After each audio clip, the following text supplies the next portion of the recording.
आज सांग मैंने आस गोटे पनीर आलूर गोटे भल रेसिपी बनईकि आपण मानक देखमी। मु कौन कल ना गैस रे गोटे कड़ई बसईदेली, तेल किसी पकईदेली, पनीर की सब छोट छोट कर काटिकी बढ़िया रकम भाजीदेली। पनीर भाजी सारापर गोटे पात्र में मुझे पानी रखीदी, से पात्र सब पनीर की छाड़देली कहीं पानी में पनीर पकईदेले ना पनीरटा बढ़िया सफ्ट है। आ गोटे प्लेट सब मसला गुंड को रेडी करके रखीदेली। तापर जो कड़ई पनीर भाजी से कड़ई किसी तेल पकईदेली, जीरा पकईदेली, तेजपत्र पकईदेली, किसी गरम मसला, शुखिला लंका और कंचा लंका को फाड़ करके भाजीदेली। से टे पियाज किसी कुचेगी तार पकईदेली। पियाज टे आलू को सब छोट छोट कर काटिकी रखी तार पकईदेली।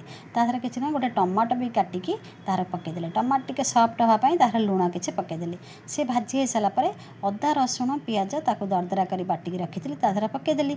से टे सब जो मसला गुंड रखी सब पकईदेकी बढ़िया रकम कषि कासी देली। कषि कासी हो सारापर मुझे कौन कल जो पनीर आलू रखी से पानी सहित तादर सब पकईदेकी बढ़िया रकम मिसईकी बढ़िया कषा कषि करदेली। तादर किसी पानी भी छाड़देली। आउ किसी काजू बाटिकी रखी तादर देदेली। दे सारापर बढ़िया रकम तरकारी होगला। गोटे प्लेट काढ़ीदेली।